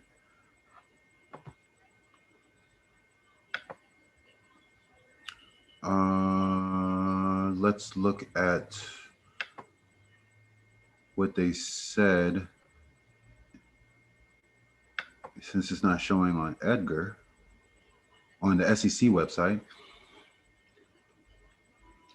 So this one, who is this person? This is the director, Chia somebody. Sold some at 982 and at 1040. What's the footnote? Is there a footnote? The reporting person previously gifted shares to a family trust, of which the reporting person and his wife are trustees. The reporting person disclaims beneficial ownership of the such shares, except for the extent of the pecuniary interest therein. I don't know what that means. I have to look that up. Reporting persons and the beneficial owner, such as shares for the purpose of Section 16. So they gave away some shares, essentially. So like I've said before, I don't know when it comes to insider selling, especially that much, like there's always some that's good and that's fine. But when it does it that much, it does get me to worry about a stock. So I'm not 100% sure what they would do, but I just hope that that it pushes the price higher, because technically it looked like it should move up higher. Technically. So this will be definitely one to watch. So I guess to put this to bed, maybe, you know, you have a price around $10 and then hope for some upside. So your downside risk is 920. So now you're only risking really 80 cents for, you know, at least $13, if not $12 upside. So you'll get like from $10 to 12, that's $2 upside versus 80 cents on downside. So that's what, you know, my mentality would be trying to get in on the stock, especially if it's not overbought in the pre-market. That's what KOPN. MicroStrategy, like I said, I feel like that's just going to go to the moon. So that's just like a buy and wait. SLGG, that's one that is also dealing with gaming. I think SLGG, and that's probably why KOPN is up, because a lot of the gaming stocks are up. So if gaming continues to move higher as it should, Anticipate SLGG, AESE, and DraftKings to move higher. This stock, SLGG, is ready to break its previous high. Its all-time high is 1155. It's there. This is a bullish engulfing. If you weren't in it already, it's trading above the 5. Anytime it gaps like this, where the candlestick not only closed above the 5, but it no longer touches the 5 EMA. Now, anticipate it going a little bit higher. It should be even more overbought. The TTM Squeeze is suggesting that it's overbought. Well, it's suggesting that it will go higher. The RSI is saying that it's overbought. On the hour chart, it's not overbought, but it will be. It already made a new high at 1120. I would anticipate it breaking that 1120 and going probably to its new high, which was that 1155, and then pulling back to the 20 SMA price. Sheesh, I'm so sorry. Let's show you again. Thank you. I was so caught up in the news that I wanted to make that I was reading the news first. But yeah, so on SLGG, like I said, the previous high was 1155. That's back here. And it kind of tried testing it on Friday. It just couldn't quite break it. So that's why when we move to the hour chart, the hour time frame, we see that it's not really overbought, but it is a little overextended, right? So maybe at 4 or 5 in the morning, it creates a new high, and then it's going to pull back to the 20 SMA price, right? That, because it's already there. It's already, testing that 1155 price. It's just a couple of cents off. So it's not too far. So I would expect that to happen. Then it pulled back before maybe making a new high or coming out with some news to help to be the tailwind behind its upside move. So, between KOPN, SLGG, those are two top movements that I see happening tomorrow with anticipated pullback by time 10:30 happens, or at least 9:45 happens. There should have been some type of pullback. VUZI was a banger, a strong banger, and it looks like it still wants to bang some more, but it made a new high. This was one that I bought. I think I bought this twice, actually. I bought the $22 calls and the $25 calls. And with this, and I don't know if I should probably show my chart when I bought it, but particularly the main reason why I even bought this is because, one, it's not overbought. That was the biggest thing. It wasn't overbought when I bought it. It's not overbought now. The MACD was just crossing, and we can see that the consolidation happened. So right where MicroStrategy had that same red line,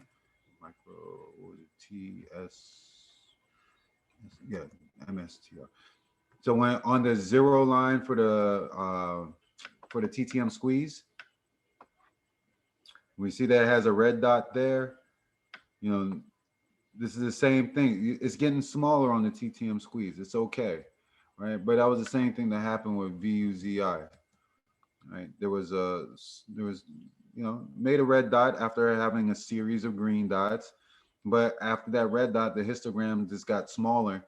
And then, with MicroStrategy, you might get this, where you have a red dot, but a teal histogram, right? Right. Even though the sentiment might be bearish, because that's what it says on the 0 line, there's some buying that's happening. So with that buying that's happening, it's just continue to push it until it becomes bullish again in sentiment. So that's what you probably should look at the TTM Squeeze as the sentiment. Is it bullish or bearish at this time? If you see that zero line being red, then it's bearish. If it's green, then it's bullish. You know, if the histograms are above the zero line, then it's still bullish. If it's below, then it's bearish. And even here, I would still buy a contract because the implied volatility is a little bit less than the historical. But I'll probably only buy one just because I don't want to risk the price, because the price at this level of the implied volatility can be a little bit more expensive. So I would probably wait. I would not buy this first and foremost. I'm not looking at buying this tomorrow, mainly because it had a strong green candlestick day. It might go up higher, but the second reason is because it made a new high. And because it made a new high, I would think it would pull back. I would think that it would pull back, but I'm not 100% sure. It looks like it wants to pull back, you know, because it made its new high. So once it makes its new high, I'm waiting for it to test this $26.15 area. That's the 20 SMA price. If it does that, then we know we have something good, because it can bounce off the 20 SMA price and then go higher from there. I can show you. I could show you how I traded it, so you have some reference. The last trade I made on VUZI, on VUZI, probably missing the period. You can see the price points in there. Yes, I know we sold too soon because it went to $7.30 the next day, but I bought it the day before, right? I bought it on this day. This was March 17th. And then when the market opened, I bought some more. And then I end up selling right at 11. The minute it becomes overbought, I end up selling. Let's go to a narrow time frame so you can see that a little bit better. It was trading above the 200 SMA, which is what I wanted. I waited probably the whole day for this to happen. You know, and usually if you have a stock that tanks in the morning, what happens is towards later on in the day, like around 2:30, the stock price will come to retest the 200 SMA price. That happens time and time again. It will sell off in the morning, and then once it's finished selling off, as you can see, it just consolidated until both moving averages was above the 200 SMA price. So that's why I ended up buying at 338. No, not 330. 330. I bought it at 330. That's typically my buying time. 330 is typically my buying time at the end of the day. If I buy anytime sooner than that, it's probably because I am being greedy. So I usually need to wait until around this 3:30 time. And it pulled back the very next day, right? So from that Wednesday going to Thursday, it pulled back. I said I'm buying more because it's holding the 200 SMA price. As you can tell, even though it was coming to towards a zero line on the MACD, it was still holding, and it didn't go to oversold on the RSI. So that's why I ended up buying on the dip. And once I bought on the dip, I just rode the wave. It was overbought here. That's why I sold here. You see that it was overbought on the RSI. It was starting to cross on the MACD. This is really low key, less stress all the way through. I didn't even have to look at it until 11. When 11 came, then that's when I knew I needed to start looking at selling, because if it wasn't going to be, if it wasn't going to pull back during the 10:30 time, which it didn't really at all, I knew at 11, that's the time that it would pull back. Because if it doesn't sell off at 10:30, well, before 10:30, then the very next hour, it should do some selling off. It should do some type of pullback. So it did that during the 11 a.m. time frame, where it pulled back and then consolidated, but it went up higher at around 12:30, right? Which after 12, you really shouldn't be buying anything. You you. Well, this happened what at 11 at 1:42 actually. So it just retested its previous high. So instead of me selling at $3.60, if I waited, I could have sold at maybe $4.20. That's only 60 cents. You know, I don't want to, there's no need to be greedy. Just take, just take it. Like that covered my loss from SAVA. That covered my loss in CLSK. I didn't have to worry about anything. This is just one trade. I really didn't even trade this past week. And when I did trade, it was VUZI. So, and that was one trade. That was the first trade. Actually, this was the second trade. And the next trade was here. Actually, I lied. That was the first trade. This is the second trade. This is the second trade in VUZI, where it was a $25 call on Friday. Once again, I sell too soon. It was overbought. I said it's overbought now, as you can tell right here. I know that the TTM Squeeze still said that there was a lot of buying going on. That was fine. I didn't mind taking my $1.16 in profits, right? So I took that as opposed to trying to sell at the top at $6.70. It's whatever. I can not take that other $1.50. That's fine. I might say it's fine, but back in the heart of my soul, I know it probably irks me some way, somehow. But essentially, if you just wait for it to be overbought and sell when it's overbought, you will always get profits, right? If you wait for, any type of pullback, like I bought this at 10:20, right before 10:30. My 10:30 time is usually my time. And you saw it pull back just a little bit right around here at 10:30, right? It still was like, hey, not yet. I thought about buying some more here, where it came to $3.50. And I said, look, if it starts trading below the 20 SMA price, I'm gonna have to get out. And it kind of flirted with it here, right? Even though it flirted with it there, it was still trading above the zero line on the MACD. So that's why I wasn't worried. And I just left my price in there until it became overbought, and I sold when it was overbought. Once again, could have rode the wave but this was 12:40. Typically after 12:45, stocks drop.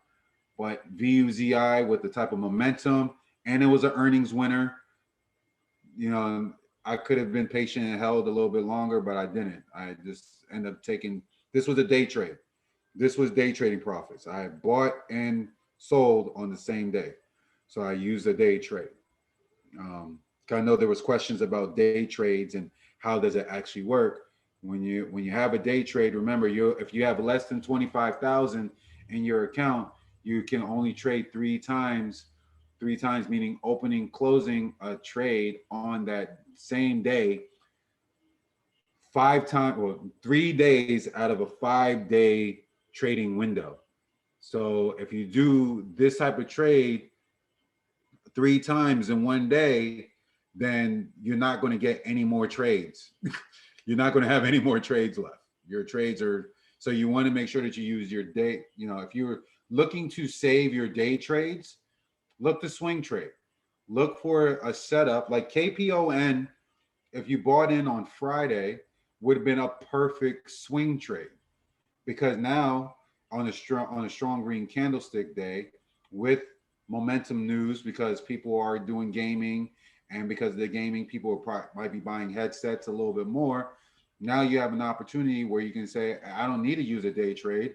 I can buy it the day before when it does spike, when the market opens or what have you, because of sentiment.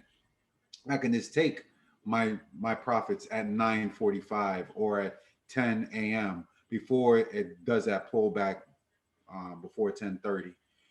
Take my profits then, right? And that will save you a day trade. That will save you heartache of not being able to trade and waiting, you know, to get your day trades. Right? I don't know when's the last time I really used a day trade until this trade, because there's, you know, the setups are there to help you, you know, to identify, you know, breakouts and all that other stuff. So I know we didn't even get to go into all the chart formations, but I just want to make sure that you saw like in real time, and hopefully I can like record this in real time next time I make a trade, and then you can see when I get in, what I was thinking, you know, what my thoughts were before actually selling.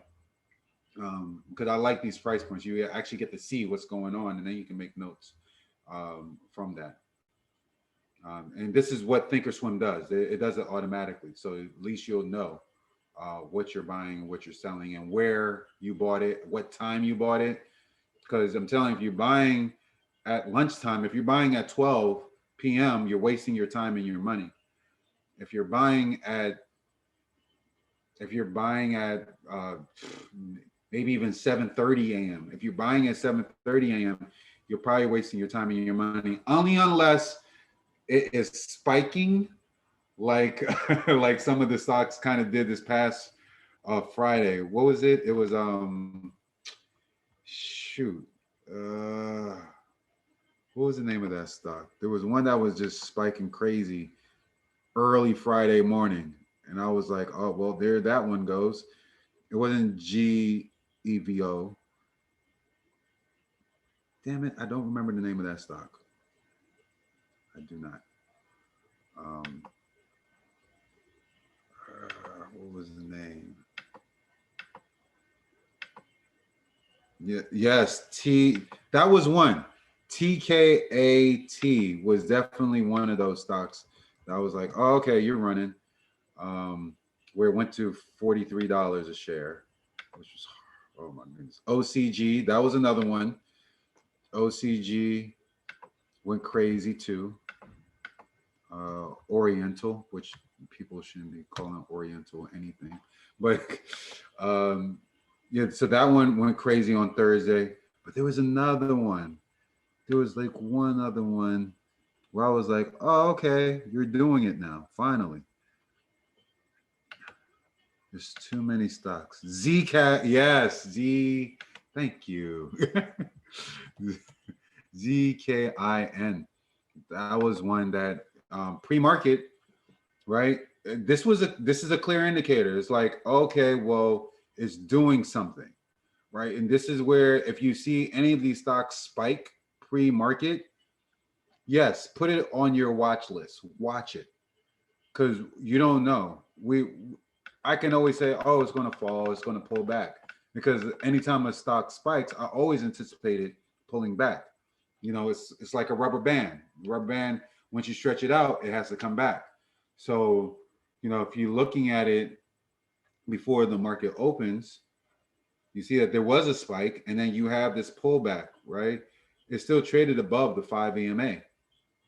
Like it closed on the hour chart, it closed above the 5 EMA. If you go to the next hour when the market is about to open, yeah, it pulled back, but it still closed above the 5 EMA. And during that time, it still wasn't overbought. You know, so this, anytime you see a stock that's moving in the pre-market, put that on your watch list and just watch it. If you're not sure, you know, what to do, then just watch it. There's nothing that says that just because you're watching it, you have to buy it. You don't have to buy it. Just watch it.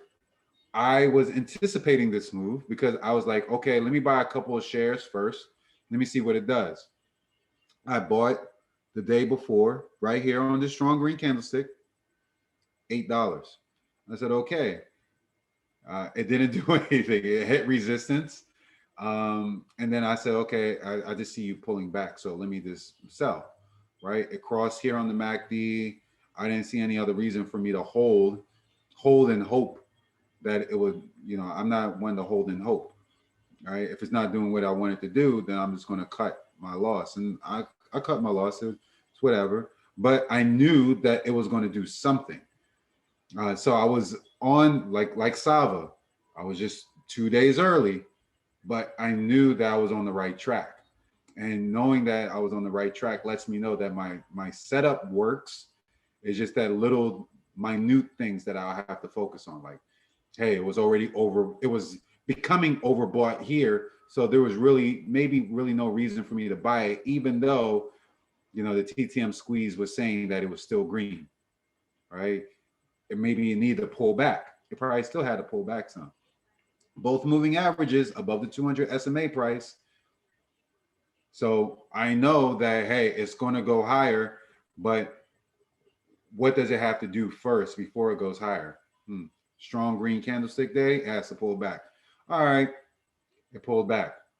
But very next day, it crossed right here on the moving average, crossed right here on the MACD. It was becoming overbought on the RSI, but not really, because it traded sideways before pulling back and going higher, on Friday. The TTM squeeze was all consolidating on the green zero line before the histograms changed from yellow to teal, and it went higher. So these were just little things, but definitely keep in note where you have both moving averages above the 200 SMA price. That is another confirmation. Both moving averages, not just one, like in Pfizer. I think Pfizer, we're going to go to his daily chart because I do like Pfizer. I'm waiting for the moving averages to cross, but it's not crossing on the daily chart. There's only one moving average that's above the 5. There's only one moving average above the 5. Well, the 5 EMA is above the 200 SMA. So that one moving average is above the 200 SMA price.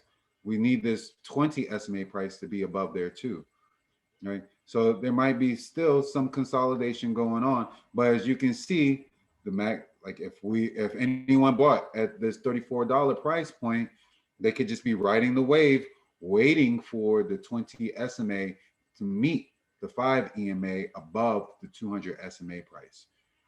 Once it does that on the daily chart, then it will go higher. Because if we simple it down on the hour chart, we see that it's hitting resistance. And it hit resistance a couple of times. For the past couple of days.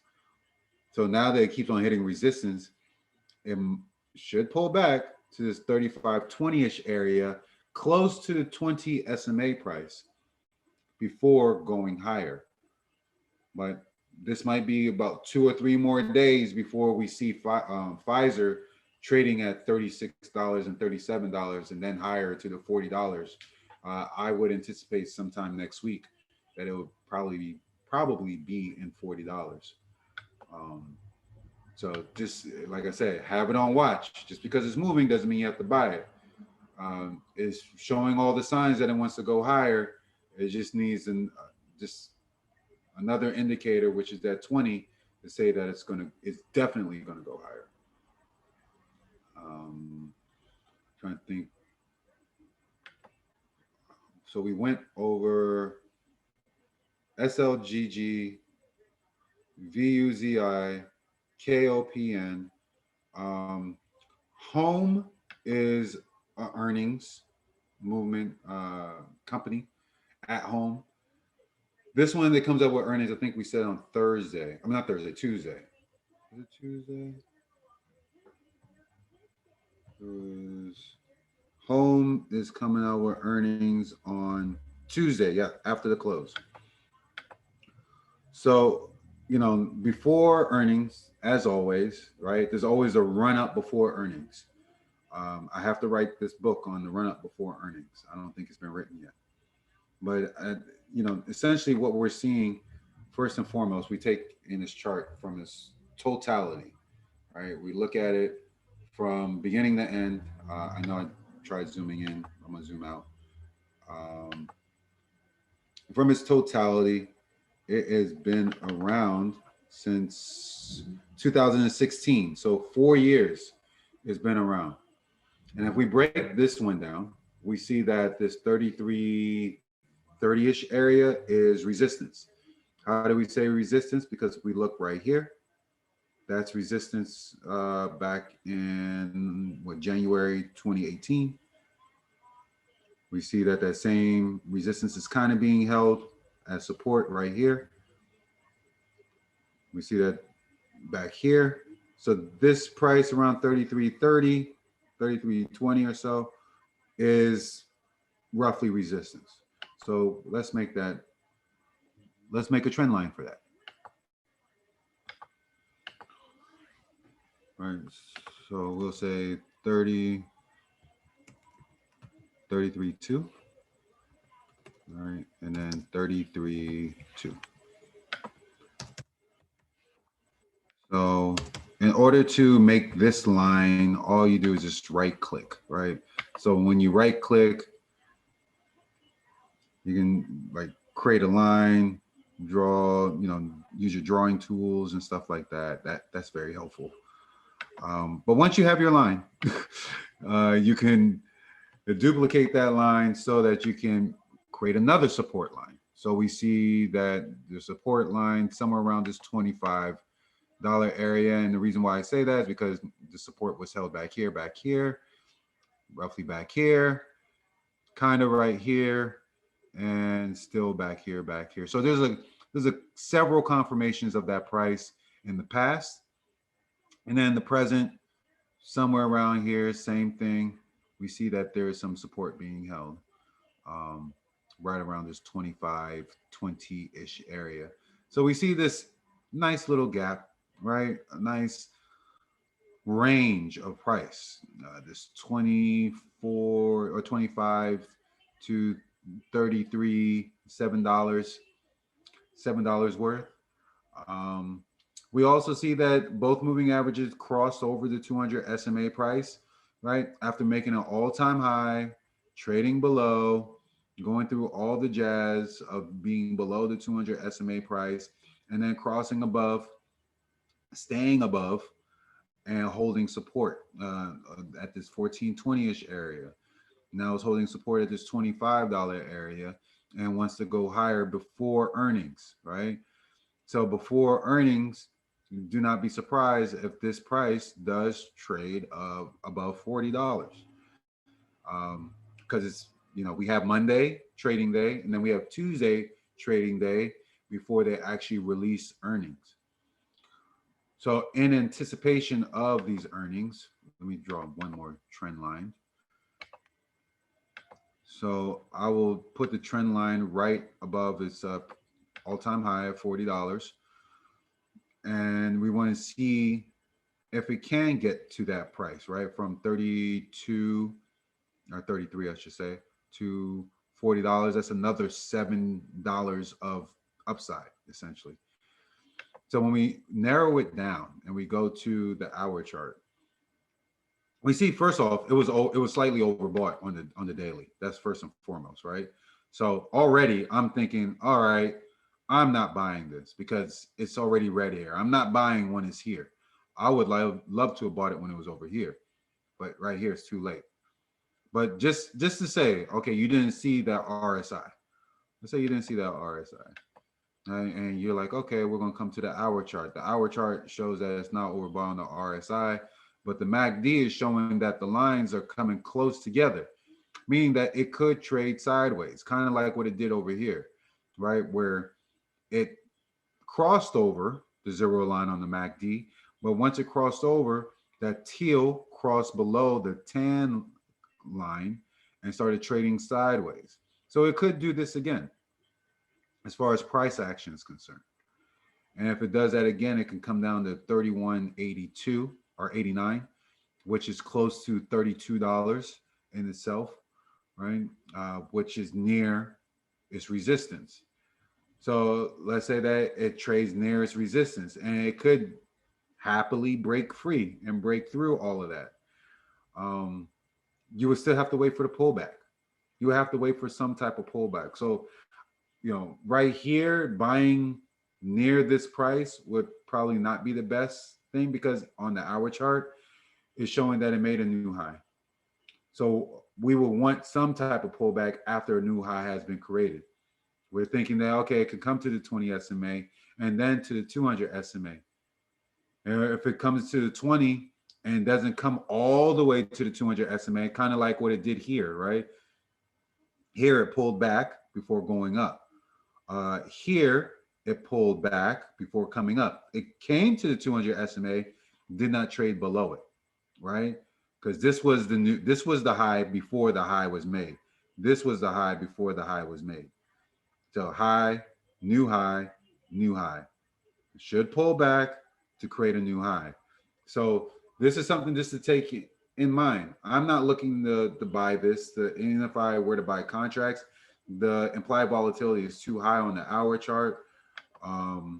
If we go to the minute chart, it's still a little bit higher than the historical. So I probably still would not be looking at buying the option contract, but I would definitely want this stock price to start trading below the 200 SMA price so I can get at a cheaper price, and maybe a hold support at $30 or $29.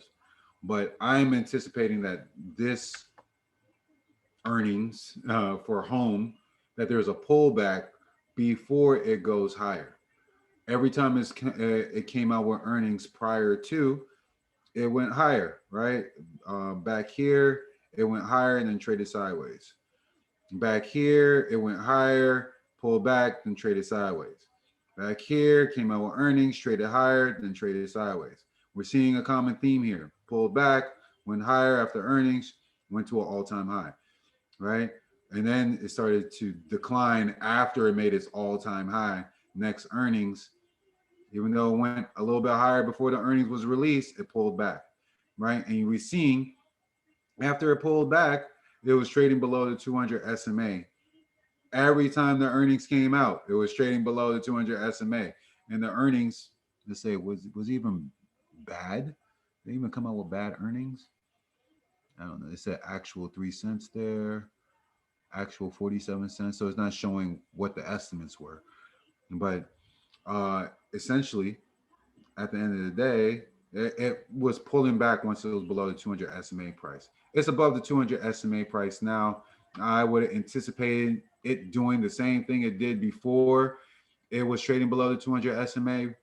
Every time it came up with earnings, it goes higher. Now it's just understanding or identifying where your support might be, your support price. Maybe it's at $31 as your downside.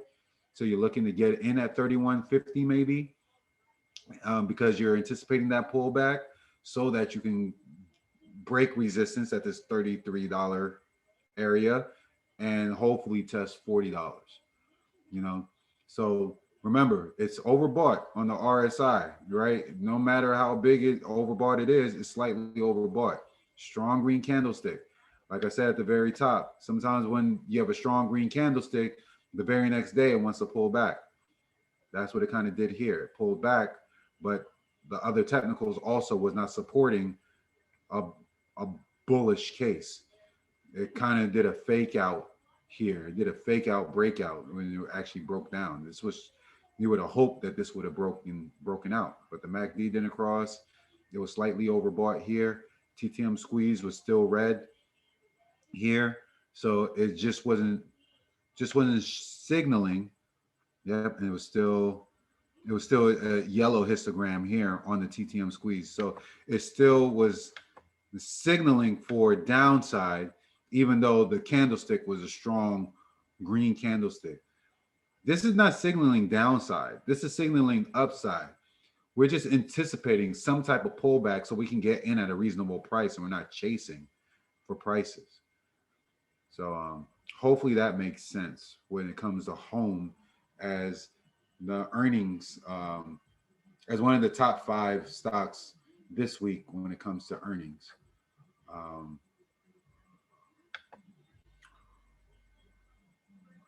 So that's home. So we did SLGG, VUZI, KOPN. We did 1 earnings on HOME. There is also GRWG. And please stop me if there's a stock that you want to go over that you feel like that needs to be talked about and you're just not sure. Don't worry, I have coffee. I've been drinking this almost all day after yoga this morning. Um, yes, please.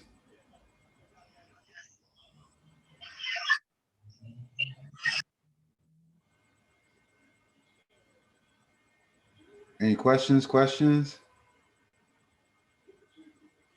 I have a general question. Yes. Do you feel that, is it, I believe this is the last week of March. Do you feel like it'll be overall, enough stocks will be pretty low and then we'll start picking up in the first part of April? Or do you feel like it's going to start this week, things trying to rally back up? I don't think the market will go down. I think that for the next, I feel like I've been asked this question since January. Will the market go down? And I know you're asking for specific months. So my general answer is no, the market won't go down for the next year and a half. Year and a half. After 2023, we should have some downside. We should have some because of inflation and stuff. Okay. As far as March, because of all the new regulations that have been filtering through with the new administration, I feel that there will be some sectors that will be on the low side, while other sectors will be on the upside. I feel like technology will take a bigger hit because government wants to break up tech. They want to break up the Amazons. They want to break up the Microsoft. They want to break up the Googles and the Apples. That's what the government wants to do. They're currently talking about that and even going into China, having discussions about security, cybersecurity specifically. So when it comes to tech, I'm not a big tech person anymore until some of this legislation starts to pass.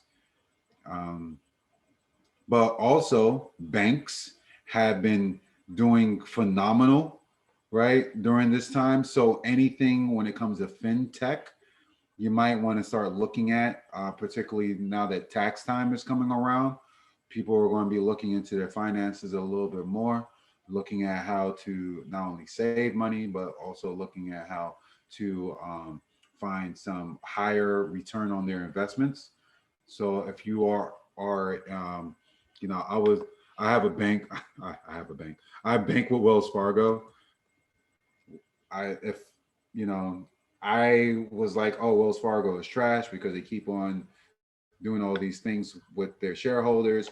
But with new management now, we see that it's been just ramping up, right? It's not overbought, but it's been going higher after, you know, the change of the year. You know, both moving averages above the 200 SMA. Same thing with JP Morgan. JP Morgan, same thing. All these banks have been just moving so much higher. So banks you probably want to keep in mind when you do start seeing this is the stock pickers market. This is a stock pickers market. Like anytime I've read any other book, the only other time that I've heard about stock pickers market was back during in 2008 in 2008, right? Financial crisis, housing bubble, 2000. 2000 was the dot-com bubble. And any other black swan event like, you know, 1985, where you had Black Monday, where the markets were all red.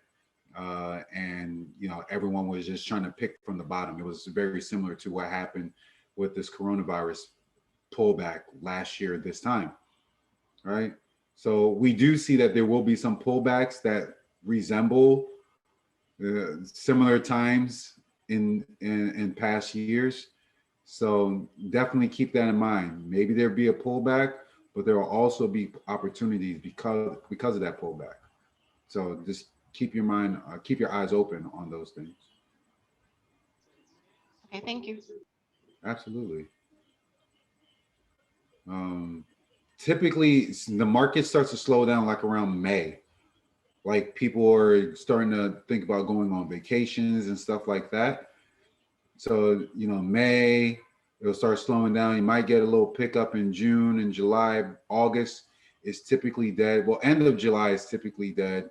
August, most times that I can recall, it is dead until the end of August, where it starts going into September, and you know, students are going to school, and you know, work is picking up and stuff like that. So, you know, if you're looking for any downtime, slowing down, start really looking at late April, early May, where you might see a slowdown in the market.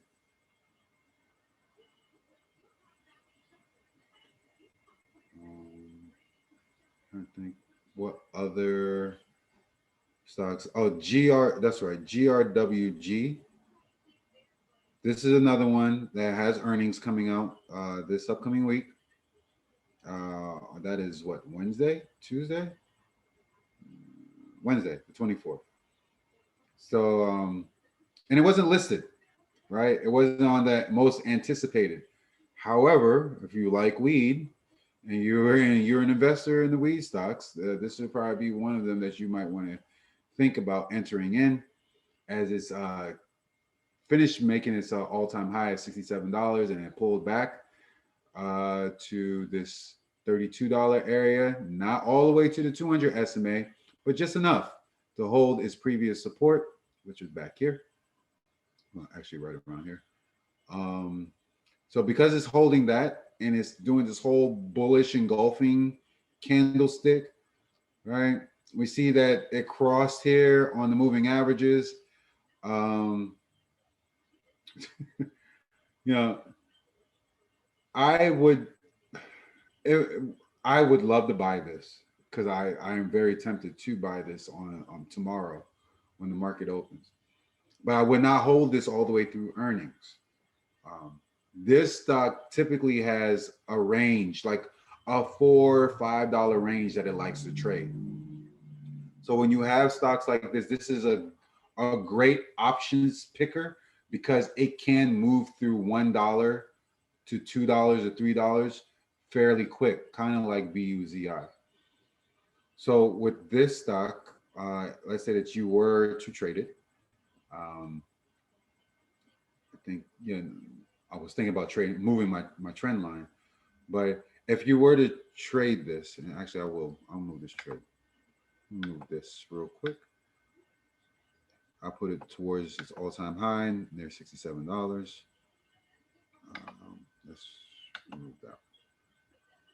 So we have some support. Well, actually, it closed above its previous resistance at $52. All right. So its previous resistance around 52.30.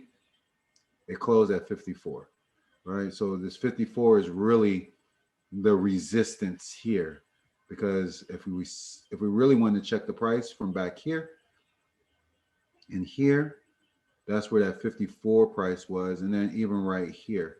So we're seeing that there's a consistent theme around this 54 price. So I might have to move this, right? And I'm not saying that all, you know, support resistance lines are the same. You might see a price point that might be slightly different than what I see.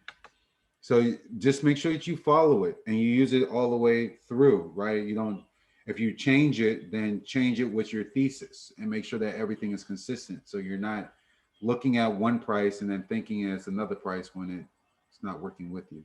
Hopefully that makes sense. So now that this is like, you know, trading sideways, we had a green, red, green, red, green. It's kind of trying to figure out what it really wants to do. But we know, because we have studied our technicals, that when the moving averages cross, meaning that the 5 crosses over the 20 SMA, that's a bullish indicator. When the MACD crosses and it's approaching the 0 line, right, that's a bullish indicator. And when it's not overbought and it's trading just above the 50 on the RSI, we know that's a bullish indicator. And then we also know that the histograms on the TTM Squeeze come close to the 0 line, and the zero line is green, that this is also a bullish indicator, right? So we have a bullish indication all around here. Run up before earnings. Earnings is coming out. It's been moving since the 5th.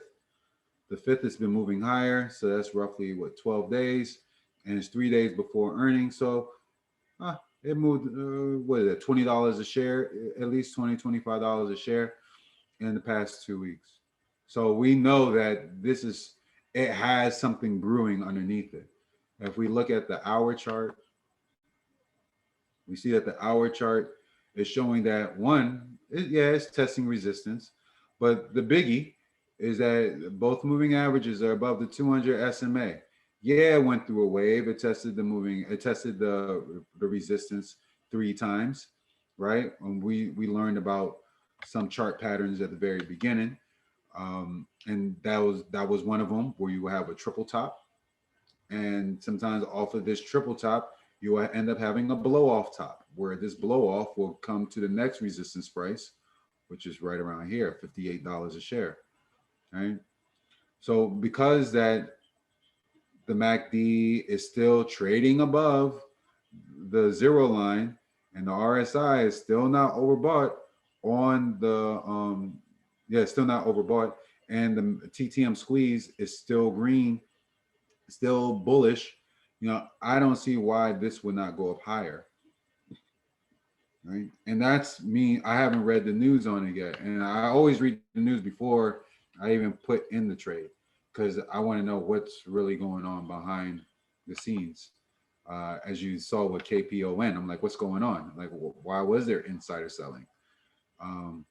So here with GRWG, another company, as much as I like Home, the way that the pattern set up, I like GRWG because it has those $4 and $5 moves that it can do in a day, and you can really end your day at 10 a.m.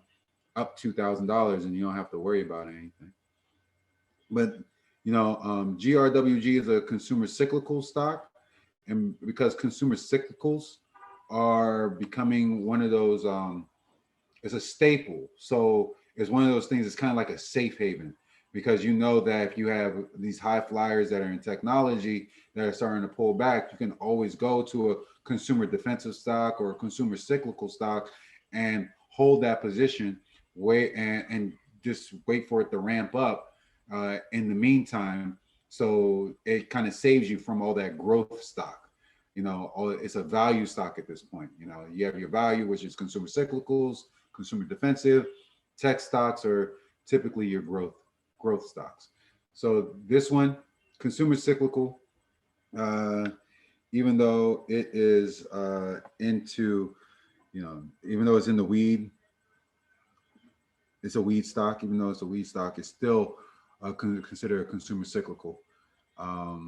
So that would be one reason why I would typically buy it, because of the sentiment around weed, as more states are opening up for weed dispensaries. The only other thing I don't like about GRWG is the insider selling. They had some sales back in November.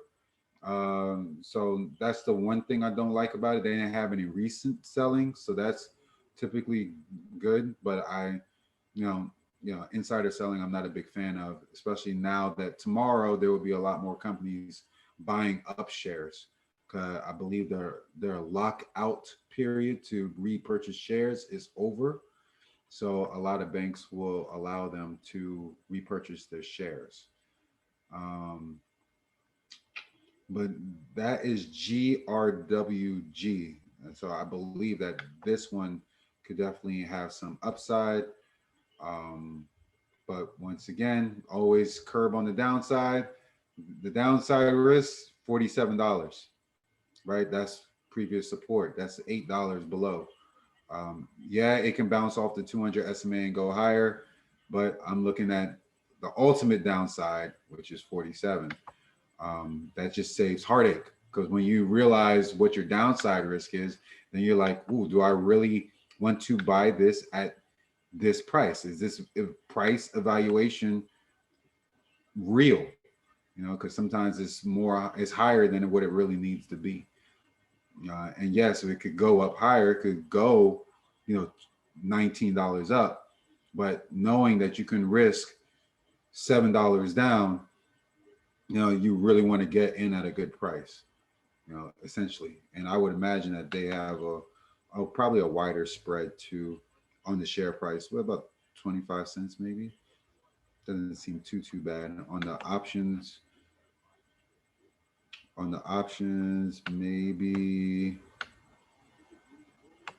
Okay, on the options, 40 cents out of the money spread. That's not bad. It's better than $1.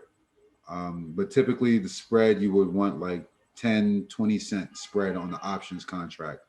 Maybe when the market opens up, the spread will be a lot smaller than 40 cents because it was like that, 1 and 2 out of the money. This is for the April contracts. I don't buy weeklies. The weekly is usually more expensive. If you look at the thetas, like here, the theta is like a -11.